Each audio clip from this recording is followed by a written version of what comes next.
During a family Zoom call, my SIL made a joke about people who marry into money and forget their place. She didn't realize I was recording.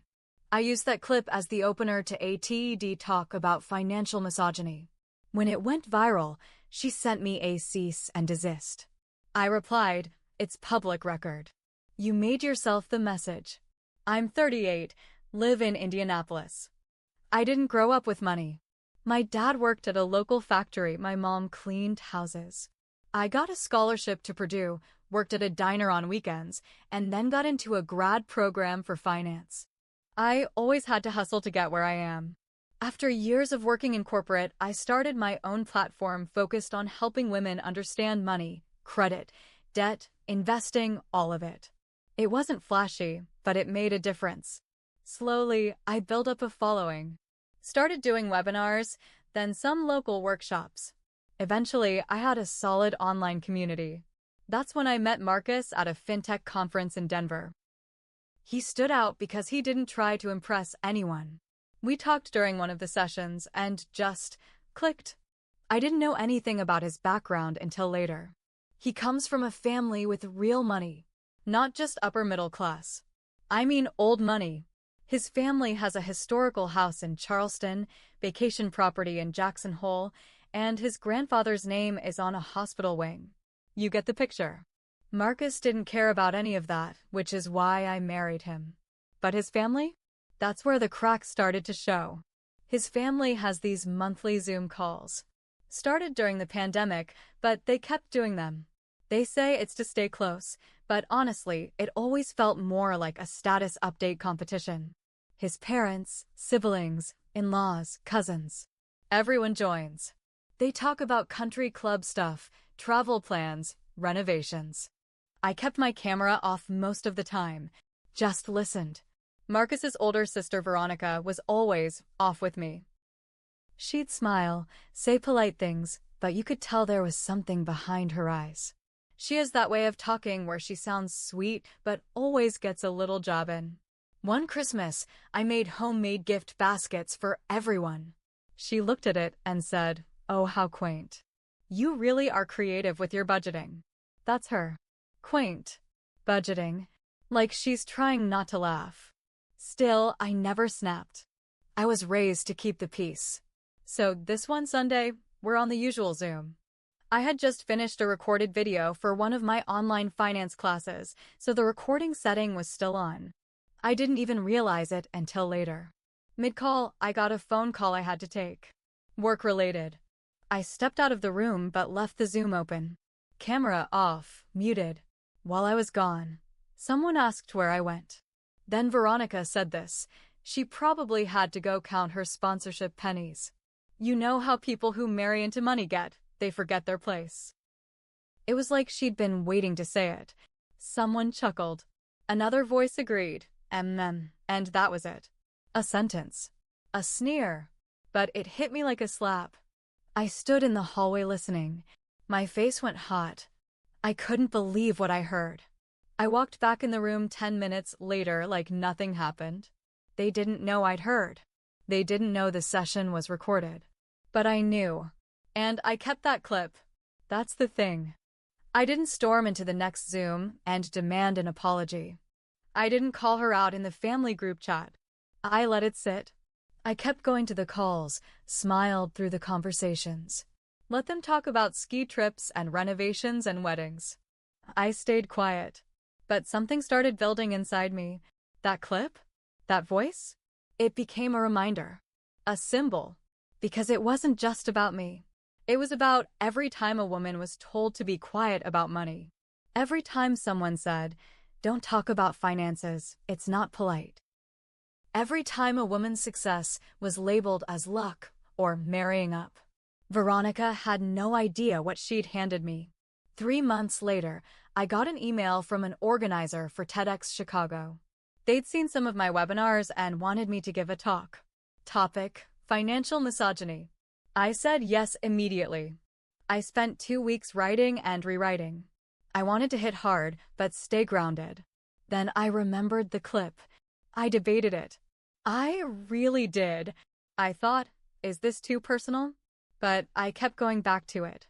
It was real. It was what women hear in boardrooms, in families, in marriages. And I didn't have to say her name.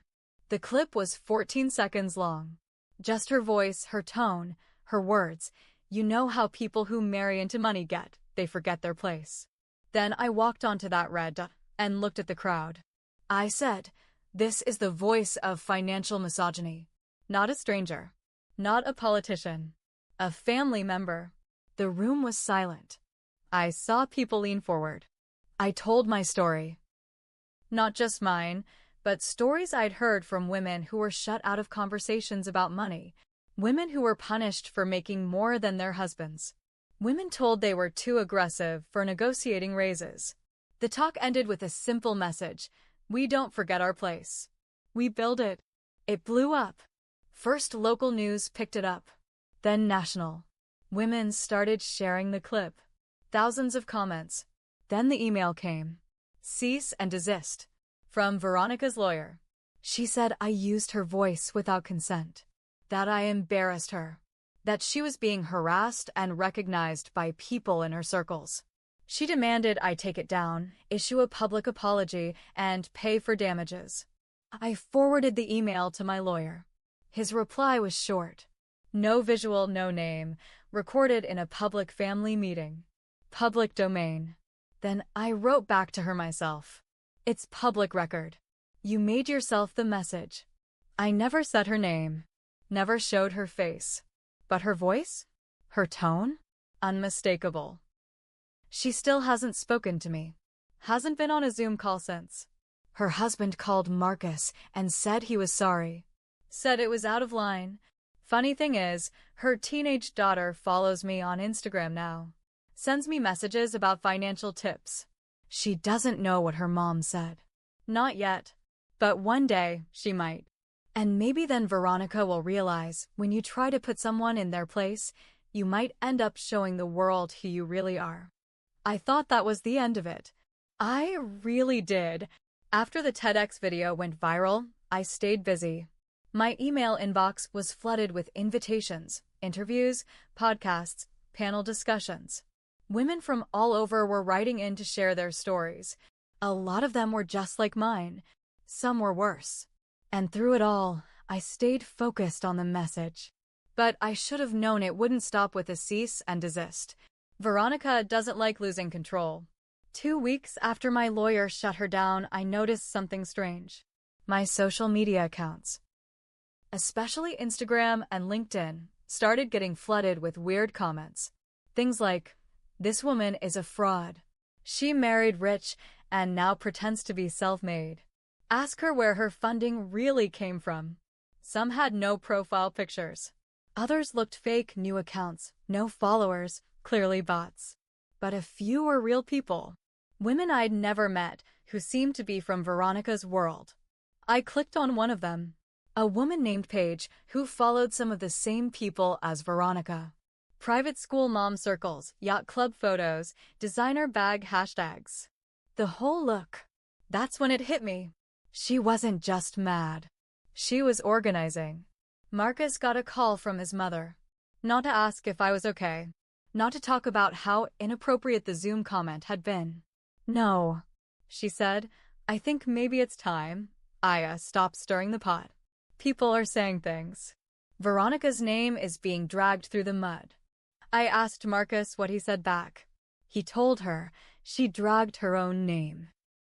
My wife just turned on the light. That should have been the end of that. But it wasn't.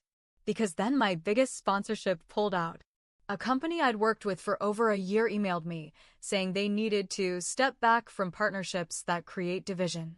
They didn't say it, but I knew. Someone had gotten to them. I later found out Veronica's husband sat on the board of a nonprofit that worked with the same company. It wasn't a stretch. The next family Zoom? Full of fake smiles and tight voices. Veronica wasn't there. But her brother James was, and so was her cousin Thomas. Halfway through the call, Thomas said, "So hey, my name, how's that influencer lifestyle going? Turning family drama into a brand?" I paused. Looked right at the camera. It's going well. When people try to silence you, Sometimes it just makes the message louder. No one said a word for 10 full seconds. Then James mumbled, "Let's move on." I logged off early that day. Marcus stayed on. Said nobody talked for a minute after I left. But they still didn't apologize. Not one of them. Yeah, you read that right. 3 months after the TEDx talk, I got a notice from the IRS about a tip sent in suggesting I hadn't reported my business income properly. They wanted documentation on 3 years' worth of earnings, deductions, everything. I've always done things by the book. I had every receipt, every spreadsheet, every tax return. My accountant was furious. This was targeted. Someone wanted to scare you.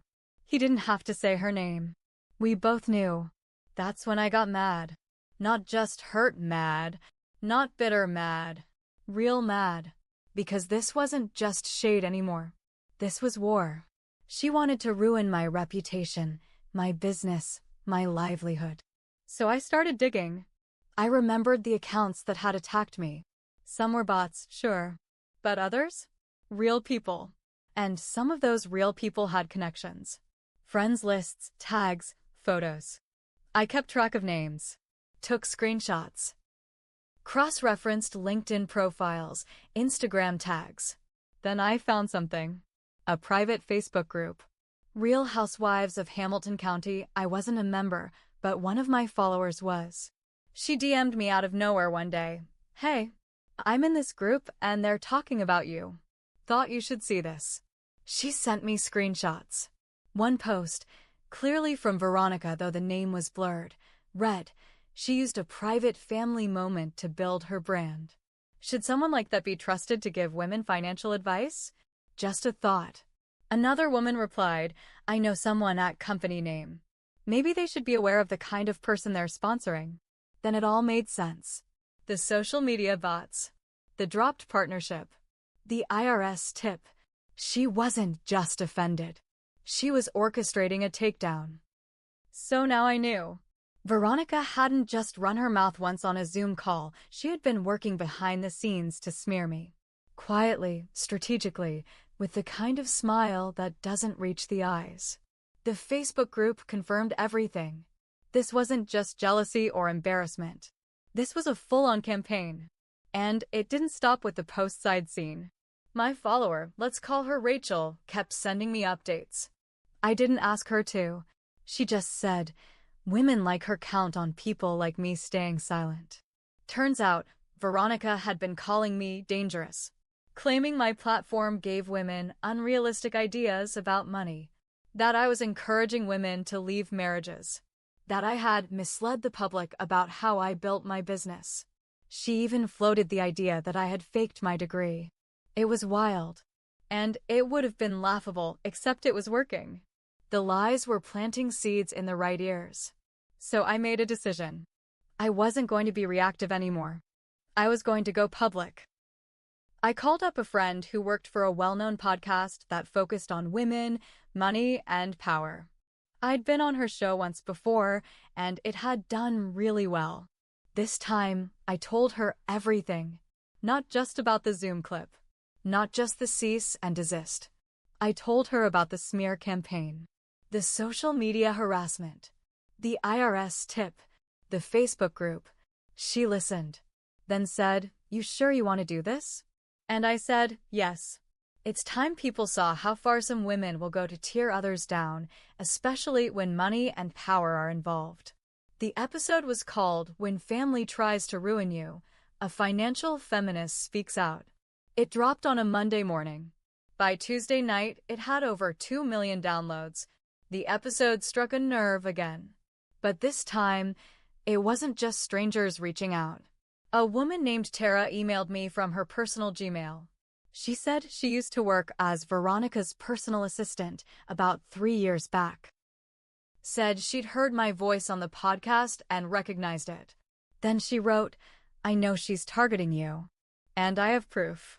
She attached PDFs, photos, email threads, voice notes Veronica had sent her years ago bragging about manipulating other moms, exaggerating rumors to get people dropped from committees, even getting a woman blackballed from a charity board after a petty disagreement.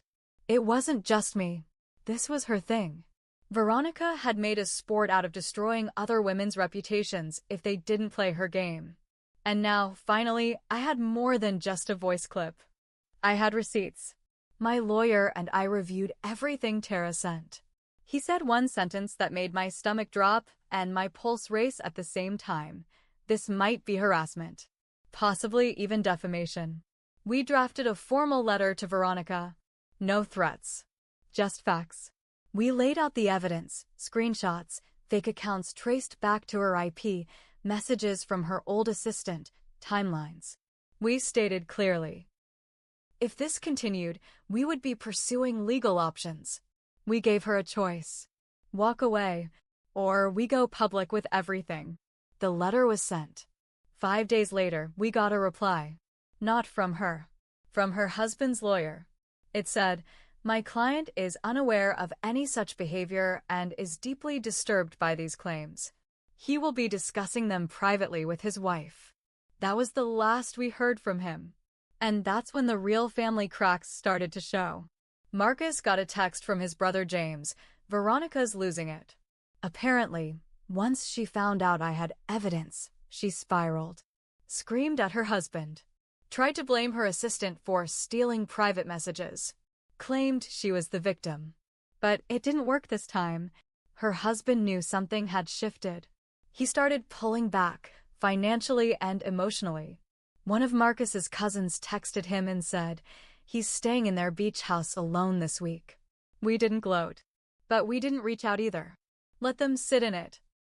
Let it unravel. Just when I thought it might die down, one more twist hit. Rachel, my Facebook group insider, sent me a screenshot that stopped me cold. Veronica had posted a long message in the group. Not an apology. A new lie. I've been the target of a jealous campaign by someone who married into the family for status. She's threatened me legally, hacked my accounts, and now she's trying to destroy my marriage. That was it. I saved it, sent it to my lawyer. And then I started writing something new. Not another podcast. Not a TED Talk. A book. Working title. Know Your Place. I didn't set out to write a book. But after everything, after the fake accounts, the sponsorship sabotage, the IRS tip, the public lies, I realized something. Veronica didn't just want me quiet. She wanted me erased. She wanted people to question everything I'd built, everything I'd said, everything I stood for. And somewhere along the way, this stopped being about just me. This was about the message I was trying to share. About how women are treated when they talk about money. About how easily a powerful woman can be painted as difficult, greedy, ungrateful. So I started writing. Not to expose her. Not at first. But to tell the truth. Know Your Place was published 6 months later. I changed names. I blurred identities. But the stories? The recordings? The screenshots? All real. I told my side, what it felt like to be the outsider, the target, the woman they all underestimated. And I told other women's stories too. Women who reached out after the TED Talk. Who whispered things they were too afraid to say out loud. I didn't write it angry. I wrote it honest.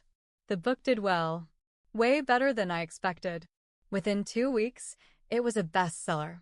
Within a month, I was on morning shows. By the end of the quarter, it was picked up for international release. And that's when the mask really slipped. Turns out, Veronica's husband read the book. He recognized things. Little things, quotes, conversations, stories only someone close to her would know. She tried to deny it. Told him I was lying, that I made it up. He didn't believe her. He didn't want to anymore. Because while I'd been busy defending myself, he'd been doing his own digging. He found out she had funneled money from one of their joint accounts to pay for social media services, specifically, ones used to launch fake comment campaigns. He found a second phone she'd used for anonymous accounts. He even found out she'd paid someone to write a fake review of my business on a finance watchdog site. He filed for legal separation 2 weeks after the book tour ended. I didn't plan to see her again. But life's messy. A few months later, we were both invited to a birthday party for one of Marcus's nephews. It was at her parents' house, in the backyard. I tried to keep my distance. Played with the kids. Stayed on the edge of things. But Veronica walked straight up to me. She looked thinner. Worn. Her hands shook a little. And she said, "You ruined my life." I looked her dead in the eye. "You did that all by yourself." She didn't cry. She didn't scream. She just stood there. Quiet. Hollow. Then she turned and walked back to her car. She left the party without saying goodbye to anyone. Marcus's mom came up to me an hour later and said, "I'm sorry." First time I ever heard her say it. I won't pretend I did everything perfectly. I used the clip without warning. I turned a private family moment into a public message. I made her voice famous without her face. That's on me. But I've learned something about survival. About silence. Silence might keep the peace, but it also keeps you small. Veronica tried to drag me back into that silence. And in fighting her, I came real close to becoming just like her, focused more on revenge than truth. I almost forgot why I started speaking in the first place. But the women who reached out, the ones who cried during my book signings, who told me they finally left toxic jobs or spoke up to their husbands, they reminded me, this wasn't about taking her down. This was about rising even when they tried to bury you. Marcus and I are stronger than ever. We moved out of the city, closer to the country. I still run my platform, still speak, still write. But I've scaled back a little. I choose peace more often now. Veronica? She's living with her parents. Her husband finalized the divorce 6 months after filing. He kept the house. She lost access to the private trust. Word is, she's taking time for herself. And the rest of the family? Some still avoid me. Some pretend nothing happened. But the truth? They listen now. When I speak, they pause. Because they know what happens when they don't. Because they know. I will press record. You don't get to insult someone, sabotage them, try to ruin them, and then cry victim when they fight back. Veronica tried to make me the villain for telling the truth. But the truth doesn't care about feelings. And I don't forget my place anymore. I own it.